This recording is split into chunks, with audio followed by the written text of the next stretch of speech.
एक जापानीज कहावत है, only saying active will make you want to live 100 years। केवल एक्टिव रहना अपने 100 साल से ज्यादा जीने की इच्छा जगा देता है। Awesome! इसलिए आप हमेशा एक्टिव रहिए। तो चलिए अब शुरू करते हैं हमारे फिजिकल फार्मास्यूटिक्स की सीरीज के दूसरे लेक्चर की। टॉपिक का नाम है mechanism of solute solvent interaction. वैसे तो ये टॉपिक बहुत इंटरेस्टिंग है, पर इसका नाम बोरिंग सा है, इसलिए मैंने इसका नाम बदल दिया और इसका नाम रखा है मैंने सॉल्यूट और सॉल्वेंट की फैंटास्टिक केमिस्ट्री। क्या आपको पता है कि एक सॉल्यूट सॉल्वेंट पे कब डिसॉल्व होता है? एक सॉल्यूट सॉल्वेंट में तभी डिसॉल्व होता है जब उनके बीच फेवरेबल इंटरैक्शंस होते हैं। फेवरेबल इंटरैक्शंस को आप इस तरीके से समझिए। मान लीजिए किसी दीवार पर एक होल है और उस होल का साइज इतना है कि उसमें केवल एक चींटी जा सकती है। अगर आप उस होल में एक बड़ी सी बॉल घुसाना चाहेंगे तो क्या ये पॉसिबल होगा? नहीं ना?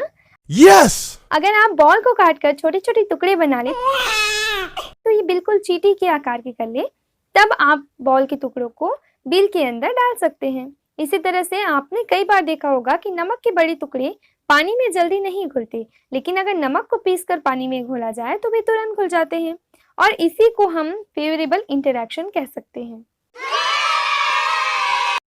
देखिए, सॉल्यूट और सॉल्वेंट की इंटरैक्शन का मैकेनिज्म कोई लव स्टोरी नहीं है रियल लाइफ की जो 10 साल तक चली। सिंपली 3 स्टेजेस में सॉल्यूट और सॉल्वेंट की केमिस्ट्री खत्म हो जाती है। सॉल्यूट और सॉल्वेंट की फैंटास्टिक केमिस्ट्री खत्म हो जाती है।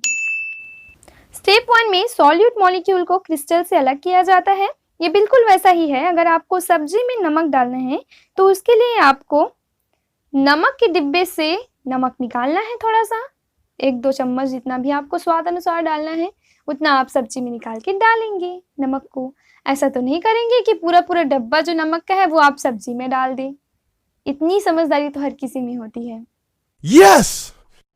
तो इससे ये समझ में आता है कि अगर आपको सॉल्यूट को सॉल्वेंट में डिसॉल्व कराना है तो आपको सॉल्यूट के बल्क से एक सॉल्यूट मॉलिक्यूल आपको निकालना पड़ेगा, फिर तभी वो डिसॉल्व हो पाएगा। इसको ऐसे समझिए, आपको एक मोतीचूर का लड्डू दिया गया बड़ा सा, उसमें से आपको एक दाना निकालना है, यानी आप मोतीचूर के बड़े से लड्डू से एक छोटा सा मॉलिक्यूल मोतीचूर का निकाल रहे हैं। उसी तरीके से आपको सॉल्यूट के साथ भी करना है। दूसरे स्टेप में हमें सॉल्वेंट क्रिस्टल में कैविटी क्रिएट करनी है। इसके लिए सॉल्वेंट क्रिस्टल में से एक सॉल्वेंट मॉलिक्यूल बाहर निकलेगा, जिससे वहां पे कैविटी बन जाएगी। तीसरे स्टेप में सिंपली जो सॉल्यूट मॉलिक्यूल है वो सॉल्वेंट में क्रिएटेड कैविटी में फिट हो जाएगा। यहीं पे सॉल्यूट और सॉल्वेंट की फैंटास्टिक केमिस्ट्री खत्म हो जाती है? नहीं, यहाँ पे एक बहुत बड़ा प्रिकॉशन है, सावधानी है जो आपको बरतनी है। इस प्रिकॉशन का नाम है लाइक डिसॉल्व्स लाइक, यानी जिसको जैसा पसंद है उसको उसी के साथ रखिए। तीसरे स्टेप में हमने बात की थी सॉल्यूट मॉलिक्यूल के सॉल्वेंट की कैविटी में फिट होने की। तो अगर सॉल्यूट मॉलिक्यूल सॉल्वेंट की कैविटी में फिट नहीं होता तो उस कंडीशन में डिसोल्यूशन नहीं होगा, वहां पे कोई सॉल्यूशन बनेगा ही नहीं। इसीलिए हमें ये ध्यान रखना है कि हम जो सॉल्यूट ले रहे हैं और जो सॉल्वेंट ले रहे हैं वो एक दूसरे के साथ कंपेटिबल है या नहीं। इसके लिए सिंपल सा कॉन्सेप्ट है कि आप पोलर सॉल्यूट को पोलर सॉल्वेंट में ही डिसॉल्व करने की कोशिश कीजिए और नॉन पोलर सॉल्यूट को नॉन पोलर सॉल्वेंट में ही डिसॉल्व करने की कोशिश कीजिए। पोलर कहने का मतलब क्या है? जिनमें पोलैरिटी पाई जाती है, यानी कि जिनके स्ट्रक्चर में चार्ज पाया जाता है, कोई भी आयन या चार्ज एसोसिएटेड होता है। नॉन पोलर कहने का मतलब क्या है? ऐसे कंपाउंड जिनमें पोलैरिटी नहीं होती, कोई चार्ज एसोसिएटेड उनके स्ट्रक्चर के साथ नहीं होता।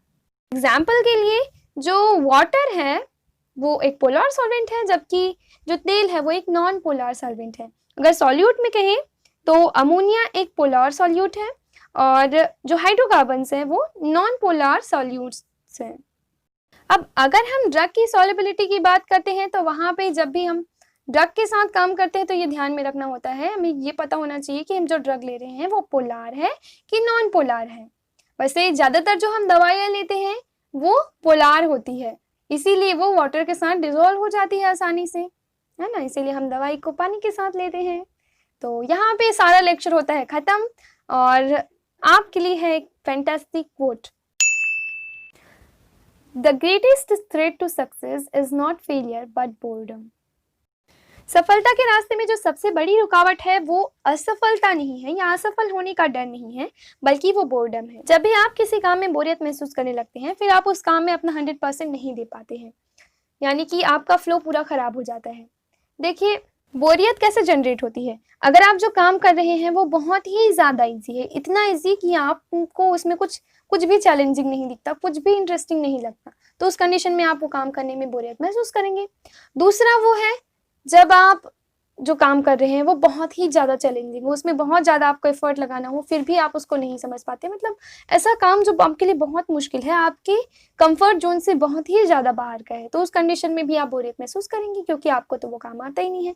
अब आप सोचिए, एक आर्ट के स्टूडेंट को अगर आप मैथ्स के प्रॉब्लम देंगे तो वो बोर हो जाएगा ना उस टॉपिक में। Yes!